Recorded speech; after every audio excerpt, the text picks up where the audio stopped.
Papo Sebrae. Olá, sejam muito bem-vindos, bem-vindas a mais um Papo Sebrae. Hoje vocês vão acompanhar uma entrevista sobre gestão pública e empreendedorismo, como ações de governos podem contribuir com os micro e pequenos negócios nas cidades, nos estados e no país. Em um momento de pandemia, onde veio à tona com força o debate envolvendo maior ou menor interferência do Estado na economia, conversamos com o diretor superintendente do Sebrae DF, Valdir Oliveira, que é muito enfático na defesa de um Estado menos centralizador e menos paternalista, e com Silvio Barros, palestrante e com a experiência de 2 gestões como prefeito de Maringá, administração inclusive reconhecida pela inovação e parceria com a sociedade civil. Barros também foi secretário de Desenvolvimento Urbano e de Turismo no Paraná e no Amazonas. Vamos lá? Eu começo então esse bate-papo com o Silvio Barros, né? O nosso convidado aqui do Papo Sebrae. O Silvio tem um currículo extenso, né? Eu já destaquei na abertura. E o Valdir Oliveira, superintendente do Sebrae DF, está conosco também. Valdir, vamos fazer o seguinte, né? Você é o anfitrião, digamos assim, então o convidado começa falando. Ô Silvio, bem-vindo, tudo bem? Muito bem. Eu agradeço a oportunidade de estar batendo esse papo aqui com vocês. Seguramente o Sebrae tem muito a contribuir, principalmente num momento especial como esse que a gente está vivendo, um momento bem complexo, né? Mas durante muitos anos fui consultor do Sebrae Nacional e tenho atuado em Sebraes no Brasil inteiro. Sei muito bem o que essa instituição é capaz de contribuir para o bem do país nesse momento. Com certeza. É baseado, Silvio, na sua experiência, né, como gestor público, também tem experiência na área privada, enfim. O que o poder público, o gestor público, nesses tempos de pandemia, pode ajudar no empreendedorismo, especialmente no micro e pequeno empreendedor, que são alvos diretos do Sebrae? Olha, eu diria que todas as decisões tomadas num momento como esse são extremamente difíceis. E agora, me revestindo da posição de gestor público, como fui prefeito, a gente tem sempre diversos ângulos a serem considerados. Toda moeda tem 2 lados. Tem o lado, neste caso, da proteção da vida e o outro lado da proteção da economia. Então, o gestor terá muita dificuldade em tomar uma decisão sem ser criticado por um lado ou pelo outro. Então, a melhor solução numa situação dessa é buscar um amplo e sério, honesto debate a respeito dos prós e contras e buscar legitimar as ações do governo junto à sociedade. Em particular, no que diz respeito ao empreendedorismo, por assim dizer, eu diria que o pequeno empresário é responsável, sem dúvida, pela maior quantidade de empregos e pela maior participação social dentro da economia. Ele precisa de uma atenção especial. E uma das coisas que eu penso que o poder público pode fazer neste momento é, junto com o Sebrae, ajudar as pessoas a entenderem como deverão fazer a transição para uma nova economia. Um momento diferente. Muitos pequenos empresários estão trabalhando há muito tempo do mesmo jeito e este jeito não funcionará integralmente daqui para frente. Muitas empresas precisarão fazer uma transição para o virtual, ainda que não seja 100%, mas parcialmente precisarão se transferir para o virtual. E várias dessas empresas não conseguem fazer isso sozinhas, elas precisam de apoio. Eu diria que agora é a hora do poder público fazer uma boa parceria com o Sebrae e criar um programa para preparar as empresas para esse processo de transição. E tem Ótimo. Silvio, deixa eu só pegar esse gancho. Esse seu gancho é muito importante para inserir o Valdir no nosso bate-papo. O Valdir teve uma experiência muito enriquecedora, presumo, no setor público, né? Ele foi secretário de Desenvolvimento Econômico aqui do Distrito Federal. Valdir, de que forma o poder público pode ajudar o empreendedor nessa transição ressaltada aí pelo Silvio? Bem-vindo. Bem-vindo, obrigado, Estevão. Um abraço ao Silvio, satisfação ter conosco aqui alguém que é uma referência em política pública nacional. Eu acho que o segredo que a gente tem para fazer uma boa mudança, como disse o Silvio, como nos apresentou, está muito em cima do perfil do agente público. Eu, quando fui secretário, eu tive uma experiência muito rica que eu vi quando os nossos servidores eles mudavam a postura com um processo de empatia com o empreendedor. A gente tem um modelo, uma estrutura pública que ela leva muito ao não pode, né? É uma coisa natural. E, às vezes, a gente põe culpa em pessoas, mas não é da própria estrutura de Estado que nós criamos. E eu sempre dizia para todos os nossos servidores que eram competentes, conheciam do assunto e que tinham boa intenção, eu sempre dizia a eles o seguinte: você tem o detalhe da solução está naquele primeiro olhar do processo. Quando você pega um processo, olha para ele e diz, puxa, esse empreendedor aqui está sofrendo, está com essa dificuldade e eu preciso ajudar. Você não tenha dúvida, Estevão, você vai encontrar uma solução. Quando você olha para o processo e diz, vixe, está muito enrolado, esquece.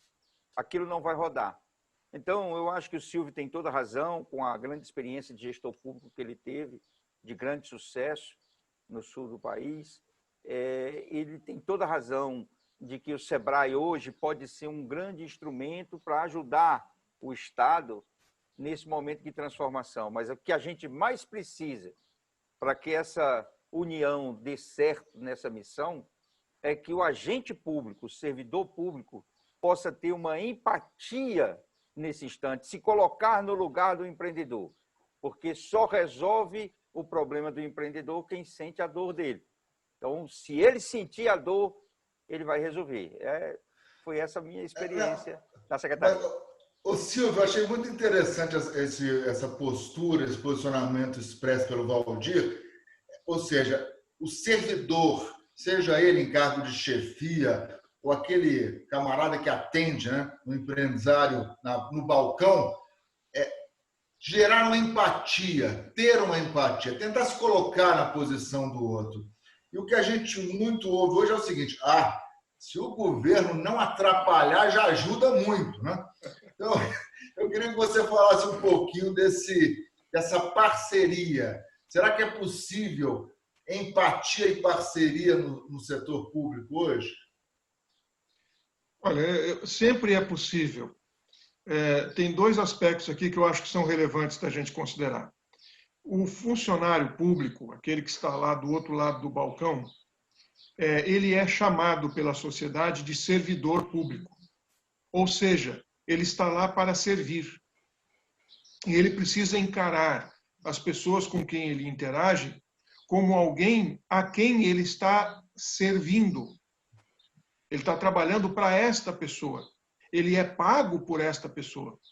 E, portanto, deveria ter a boa vontade e a empatia naturalmente para buscar a solução. Infelizmente, nós estamos vivendo um momento do grande apagão das canetas. Muitos servidores públicos, na hora de tomar uma decisão, de emitir um parecer, eles hoje se retraem, porque sabem que, ao dizer sim, ele está assumindo também responsabilidade pelas consequências do sim que ele disse. Ao dizer não, ele se livra de qualquer responsabilidade.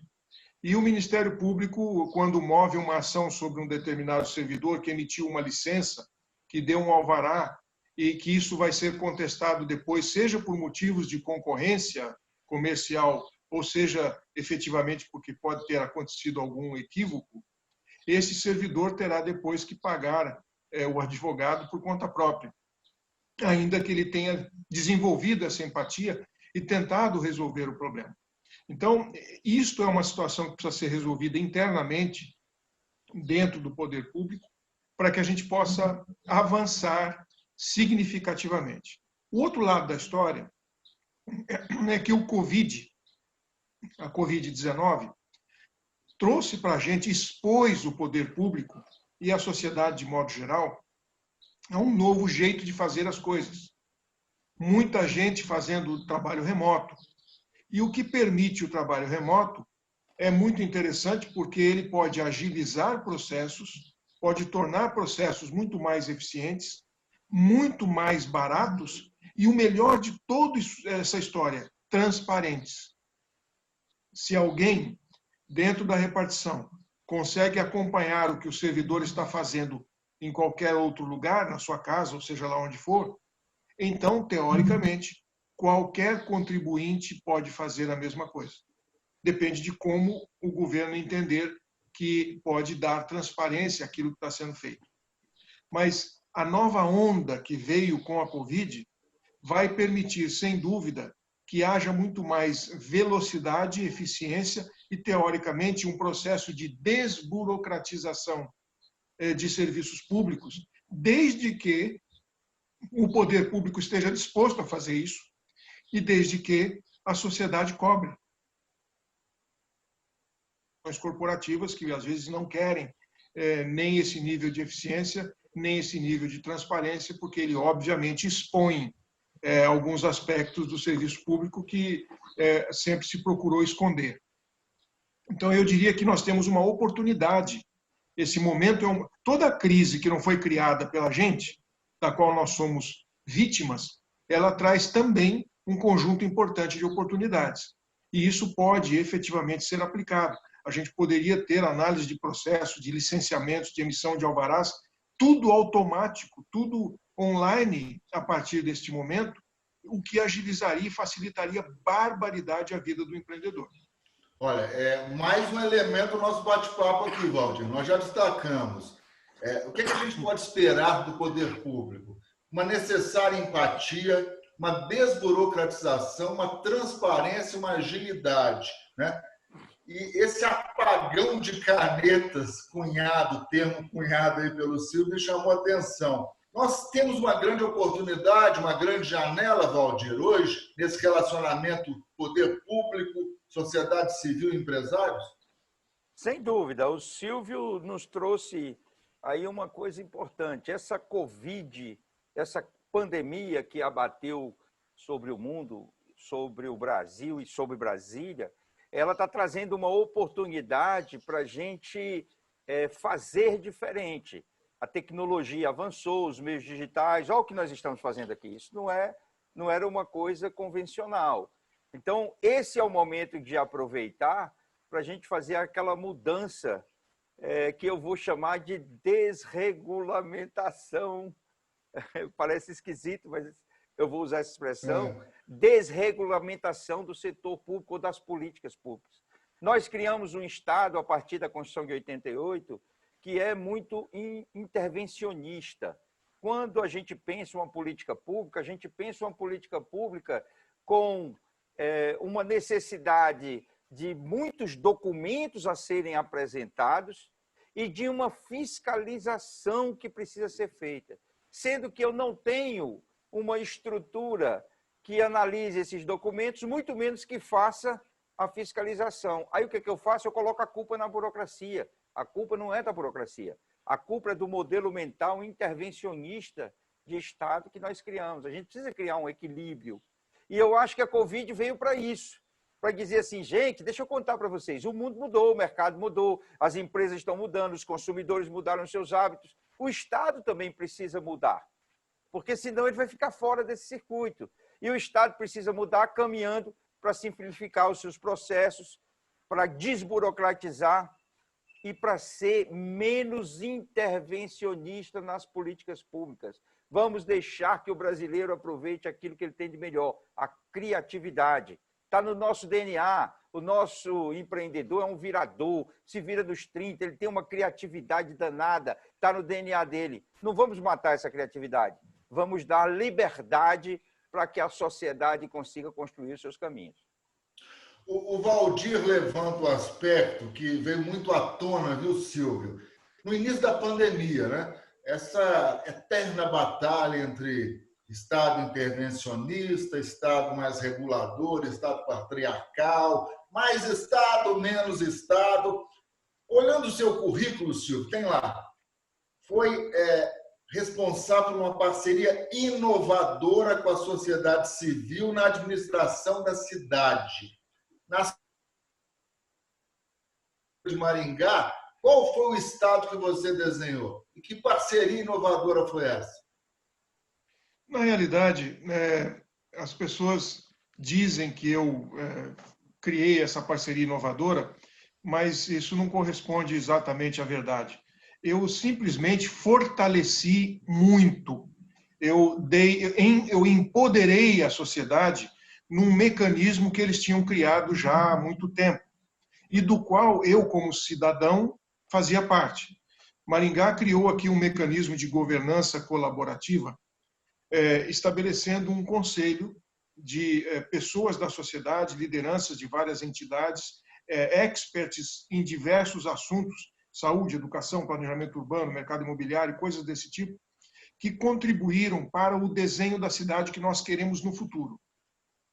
A verdade dos fatos, e eu posso afirmar isso, tendo sido prefeito durante 8 anos, que a prefeitura está absolutamente sobrecarregada de demandas do presente e do passado. Aquela família que o nenê já nasceu e a vaga da creche ainda não está disponível. Então tem um descompasso aí. Então essa pressão é para situações que a prefeitura já devia ter resolvido e não resolveu. Então não sobra tempo, a gente não tem pessoas qualificadas e capacitadas para pensar em como será o futuro.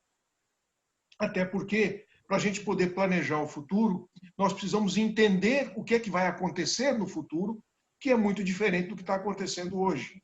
Então, é necessário um conhecimento de causa que o nosso servidor, de modo geral, não tem. Este tipo de experiência é que a sociedade civil organizada oferece como contribuição voluntária à prefeitura. Ela faz esta análise de mercado, ela faz essa análise de tendências, de macro tendências, e tenta traduzir isso para a realidade de hoje, decisões que nós precisamos tomar agora. Como dizia o Peter Drucker, planejamento de longo prazo não lida com decisões futuras, mas sim com as consequências das decisões que nós estamos tomando hoje. Se decidirmos errado, poderemos sequestrar o nosso futuro. E diz o ditado que quem não sabe para onde vai não chega. Então, qual é a cidade que sabe para onde está indo nos próximos 20 anos? As prefeituras nem devem se aventurar nesse processo de planejamento, porque se um projeto de planejamento de 20 anos tiver a logomarca de um determinado gestor e no meio desse período um adversário político, ideológico assumir o governo, vai jogar tudo fora. Vai desperdiçar todo esse esforço. Então, a sociedade é que faz isso. A sociedade pode apresentar a proposta e blindar a proposta contra a descontinuidade político-partidária. Eu apenas empoderei, eu dei muito gás, eu botei muita gasolina no tanque deles para que a gente pudesse estabelecer essa parceria, e foi isso que fez com que Maringá virasse a melhor cidade do Brasil. Não foi mérito do prefeito, foi mérito de uma parceria entre a sociedade e a prefeitura, buscando aquilo que é melhor. A partir daí, nenhuma obra parou no meio do caminho, nenhum grande projeto ou um programa que deu certo foi interrompido, porque ele passava a ser propriedade da sociedade e não exclusivamente do prefeito, do gestor. O Valdir, o Silvio citou até o Drucker, né, que é o pai da administração moderna, e é interessante porque ele deu alguns caminhos que, infelizmente, pouquíssimos gestores acho que têm a coragem de tomar. Primeiro é empoderar a sociedade. Dar poder para os outros é uma tarefa dificílima, né? Envolve vaidade, insegurança. E a outra coisa é ser uma administração menos centralizadora. Na sua passagem pelo governo do Distrito Federal, você notou ou nota que há espaço para esse tipo de administração moderna hoje? É extremamente necessário. Não é nem que tem espaço. Eu tinha um jargão, na época que era secretário, que eu dizia o seguinte: governo que não atende as pessoas não serve para ser governo. Nós temos uma missão primeira, que é ouvir e atender as pessoas. Se tem alguém com... ele precisa ser atendido. Você tem que buscar resolver esse problema. Eu acho que esse é o movimento que você tem que fazer. E aí está o empoderamento que o Silvio tanto falou e que eu acho que os gestores públicos têm que ter a coragem de fazer. Infelizmente, quando a gente assume uma gestão pública, a gente parte do pressuposto que nós sabemos o que as pessoas querem, porque nós fomos eleitos pelas pessoas. E se nós fomos eleitos, a nossa verdade é a que vale. E nem sempre é assim, porque no processo eleitoral tem muitas coisas que acontecem que fazem com que você seja percebido ou que você conquiste esse pleito eleitoral. Eleição é uma coisa, gestão é outra. Na gestão, você primeiro tem que governar para todos, não é só para aqueles que pensam como você. Segundo, você tem que se lembrar que as pessoas que te elegeram, elas podem mudar de ideia também. E, às vezes, aquilo que elas ouviram ou aquilo que você imaginou que elas queriam, não é o que elas querem. Então, uma primeira dica que eu posso dar da minha experiência é que você tem que ouvir sempre e a todos. Mesmo aqueles que são contra você, mesmo aqueles que não são recomendados para que você ouça, mas você tem que ouvir, porque governo que não atende as pessoas não serve para ser governo. Então, a regra que eu adotei, a premissa que eu adotei era, primeiro, atender a todos. Se alguém batia a minha porta, eu atendia. E quando eu digo bater a minha porta, é alguém que me encontrava nas redes sociais, alguém que conseguia me localizar de alguma forma com o meu celular, seja do que fosse, e entrava em contato comigo e dizia: eu quero falar com você, eu recebia. Por quê? Porque nós precisamos ouvir para poder empoderar e aí sim encontrar juntos uma solução que pode não ser aquela que ele está pedindo, mas é uma solução que vai atender a sua necessidade. Estevão, a verdade, a melhor verdade, ela não é a minha nem a sua. A melhor verdade é a nossa. Por isso que ela deve ser construída entre o setor público e a sociedade. Estevão, pois não, Silvio. Posso aproveitar o gancho do Valdir aqui e Claro, fazer um comentário? Claro. Dentro aqui é um dessa bate-bola mesmo. Dessa linha que ele está colocando, eu queria só lembrar uma coisa que a gente sempre adotava aqui como princípio dentro da nossa gestão e na nossa equipe, que é o seguinte: Abraham Lincoln dizia que governos existem para fazer pelo cidadão aquilo que ele precisa, mas que não consegue, não pode fazer sozinho, com os seus próprios recursos. Então, isso é muito relevante, porque saneamento, por exemplo, é uma coisa que todo mundo precisa, mas não pode fazer sozinho. A rua, o sistema viário da cidade, ele não consegue fazer, ninguém consegue fazer sozinho, mas todo mundo precisa. Então, o governo deveria se limitar a fazer aquilo que as pessoas precisam e não podem fazer sozinhas. Ora, não deveria avançar em outras áreas, mas deveria cumprir fielmente e totalmente esta função. E um outro detalhe que eu queria compartilhar dessa ótica do Valdir é uma frase do prefeito de Boston, eu não estou lembrando agora o nome dele, mas vou pesquisar, que ele me impactou muito com a colocação que ele fez dentro desse mundo moderno de tecnologia, de serviços. Ele diz assim: se um cidadão quiser vir na prefeitura de Boston, ele será muito bem-vindo e teremos imenso prazer em recebê-lo. Mas se um cidadão tiver que vir na prefeitura de Boston, alguma coisa nós fizemos errado. É interessante. Isso diz tudo. É muito interessante. Se ele quiser vir na prefeitura, tá beleza, não tem problema. Mas se ele for obrigado a vir, é porque alguma coisa a gente não fez direito.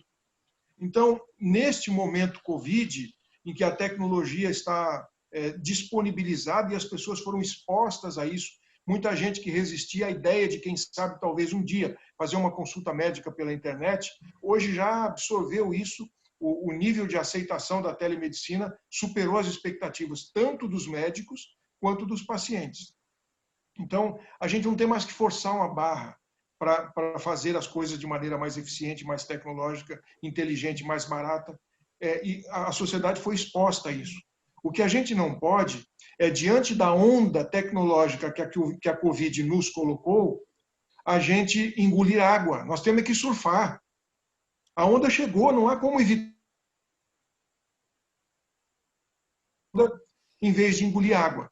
Quem não tiver preparado para isso, quem tentar resistir e, depois da pandemia, voltar às coisas como eram antes, vai engolir água, vai ficar para trás, vai causar um prejuízo provavelmente irreparável para a comunidade. Então, os gestores precisarão estar atentos a isso, precisarão acompanhar esse processo e se preparar para surfar nessa onda, porque ela chegou, independente da nossa vontade. Se a gente quer ou não quer, paciência, ela está aí. Agora é como que a gente aproveita isso e impulsiona a nossa cidade com essas ferramentas para uma condição muito melhor do que a gente tinha antes. Eu tenho mais duas questões antes da gente encerrar. O papo está tão bom que a gente fica até umas 12 horas aqui falando, né? Porque papel do Estado, empreendedorismo, é uma coisa, são temas muito relevantes. O Valdir, grana, né? Eu acho que a gente não pode deixar de falar disso, linhas de crédito.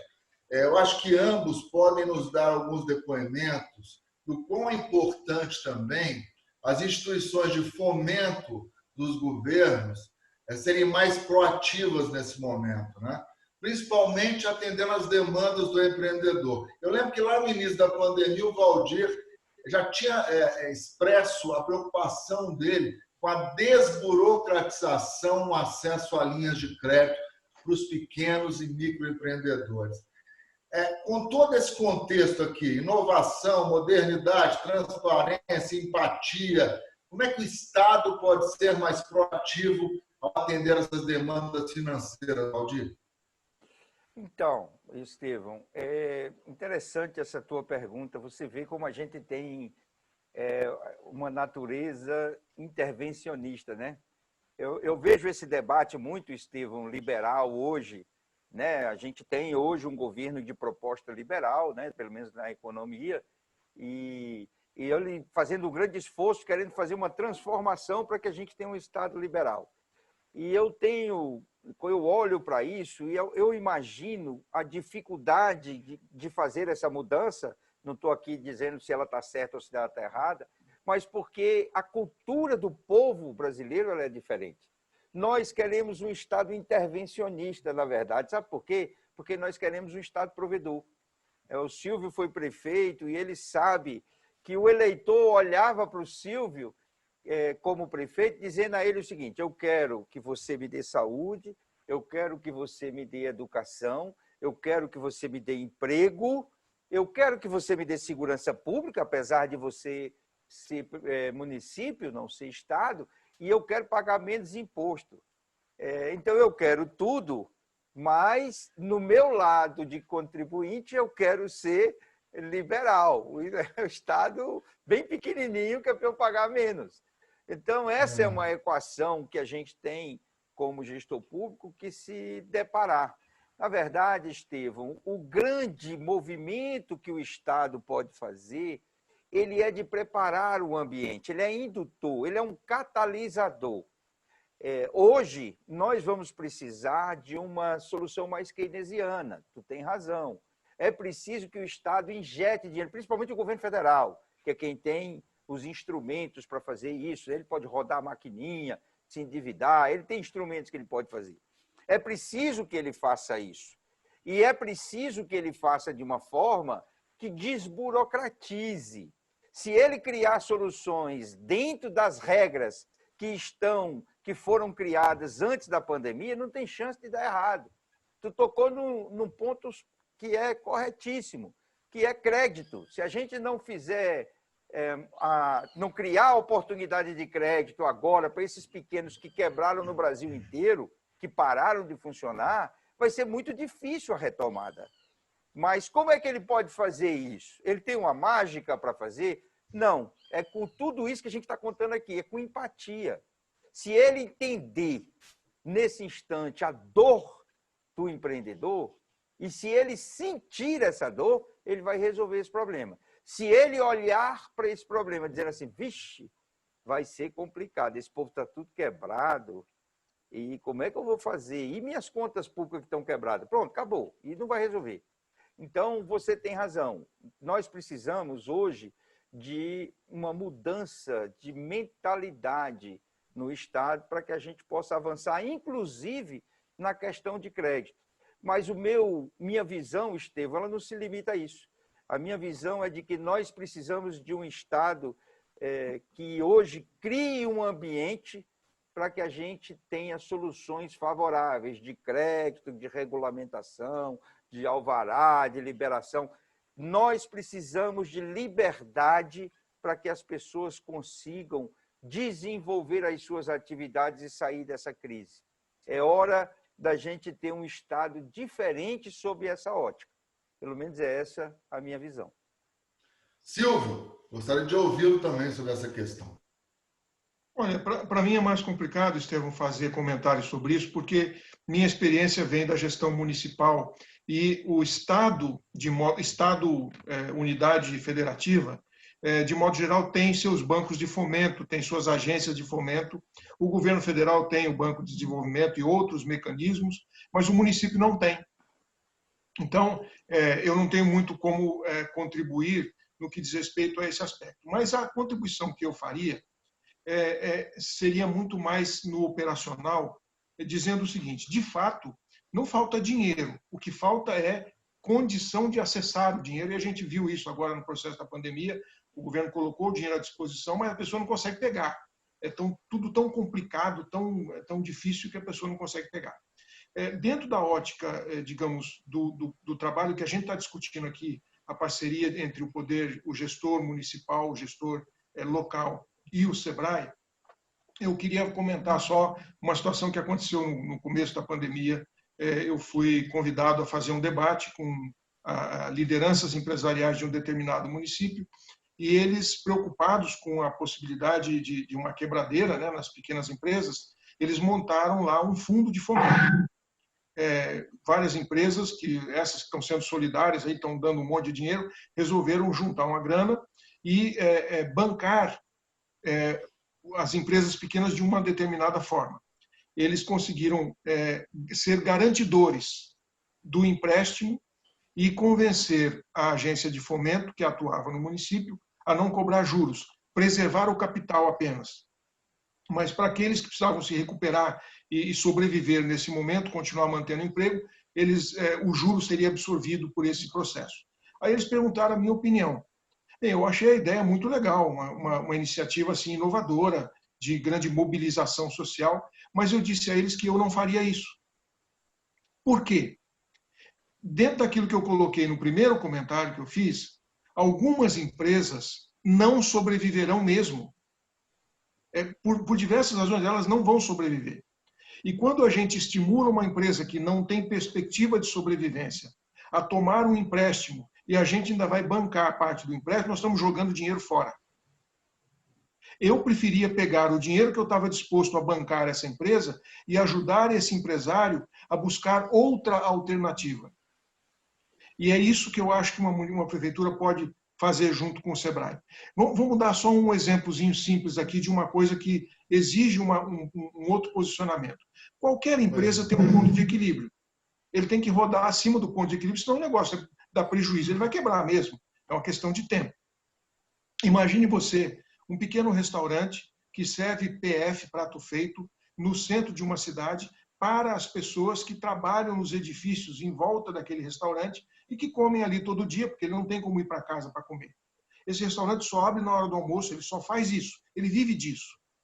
Agora, com o trabalho remoto, 54% das pessoas preferindo não voltar para o escritório e as empresas entendendo que o fato da pessoa estar trabalhando não quer dizer que a empresa perdeu o controle sobre a produtividade dele, Aliás, muitas empresas atestam ter aumentado a produtividade com o trabalho remoto. O que vai acontecer? Muita gente que antes trabalhava na empresa e comia naquele restaurante não comerá mais, porque ele está em casa. E vai continuar em casa, ele não vai mais voltar para o escritório. Talvez esse restaurante comece a operar abaixo do ponto de equilíbrio. O que quer dizer isso? Ele vai quebrar. Ponto final. Você investir nesta empresa, nessa condição, é jogar dinheiro fora. Você precisaria pegar um pouco desse recurso que você está disposto a aplicar e ajudar este empresário a redirecionar, a reinventar o seu negócio.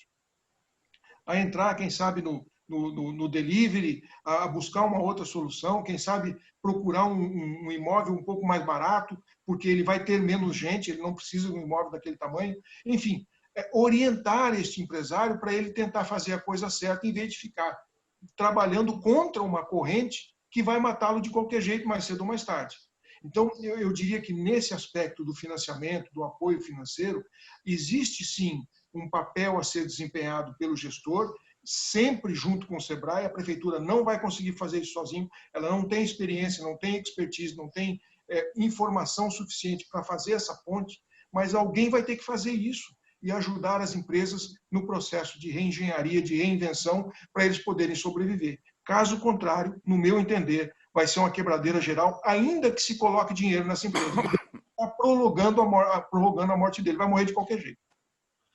Eu acho que essa última frase, essa última explanação do Silvio, para muitos foi dura, realista, até racional. Mas, gente, nós temos que ser um pouquinho racionais, sim, realistas e responsáveis.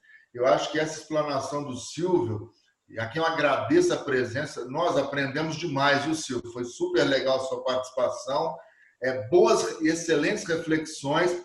E com essa fala do Silvio, eu vou para a última fala do Valdir, porque o Silvio destacou talvez a grande missão do SEBRAE hoje, é estar ao lado desse empresário que está passando por uma tremenda dificuldade, mas ajudá-lo a enxergar, olhar para frente, a ter coragem de se reinventar, não ficar dando murro em ponta de faca, Valdir, para a gente encerrar.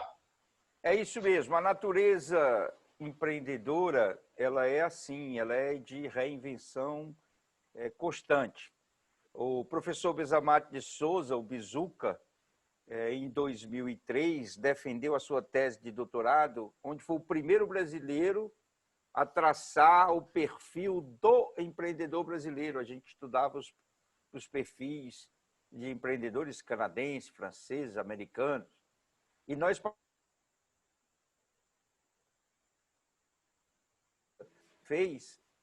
onde o jeitinho brasileiro é a marca do empreendedor brasileiro. E ele chamou de o virador. É aquele que de manhã é uma coisa, de tarde é outra e de noite é outra. Por quê? Porque ele está acostumado a se virar nos 30, como diz o ditado popular. Então, o que o Estado precisa? Você chegou a citar isso, Estevam, é só não atrapalhar. Se ele tiver um ambiente propício, ele vai se virar. Ele vai precisar de oportunidades de crédito barato e ter acesso a esse crédito, que é o mais difícil hoje, porque a Selic está lá embaixo. Então, hoje ele tem um crédito barato, mas ele não consegue ter acesso porque o sistema financeiro, o sistema bancário, a forma dele se constituir, a forma dele operar impede.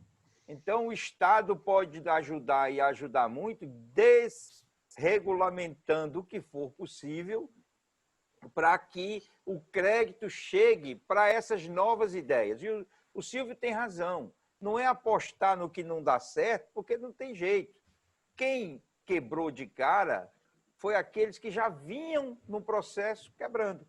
Então, eles acabaram quebrando de cara. Agora, o fato deles terem quebrado não quer dizer que eles não dêem a volta por cima. Todo empreendedor quebra pelo menos uma vez na vida. Pelo menos uma vez ele quebra, mas mais de uma vez. O segredo do empreendedor é a volta por cima.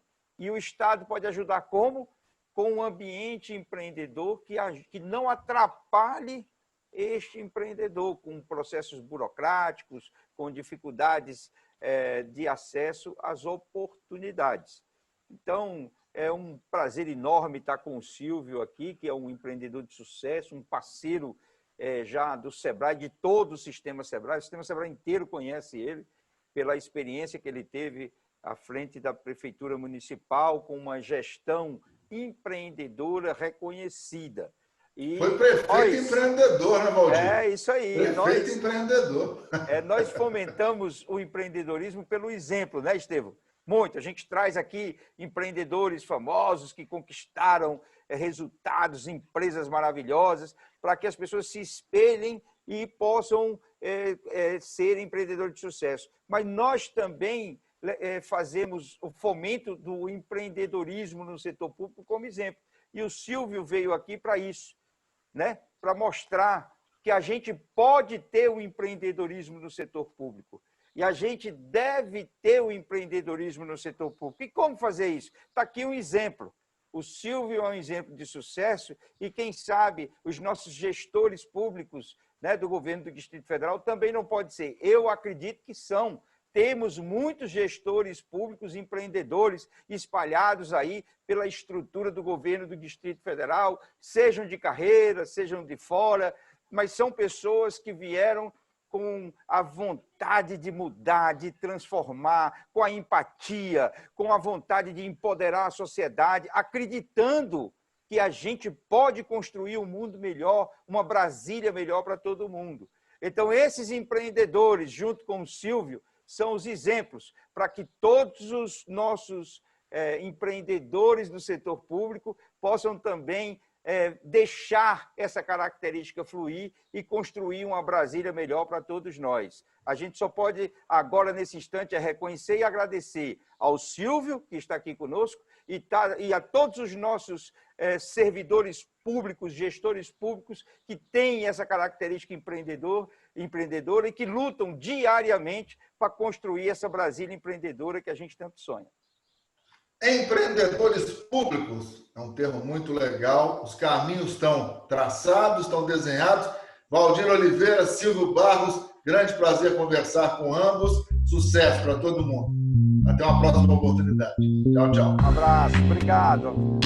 No próximo dia 20, Silvio Barros vai participar de um encontro de secretários do governo do Distrito Federal. Esse encontro tem apoio do Sebrae, já que vai discutir temas como desenvolvimento econômico, cidade empreendedora.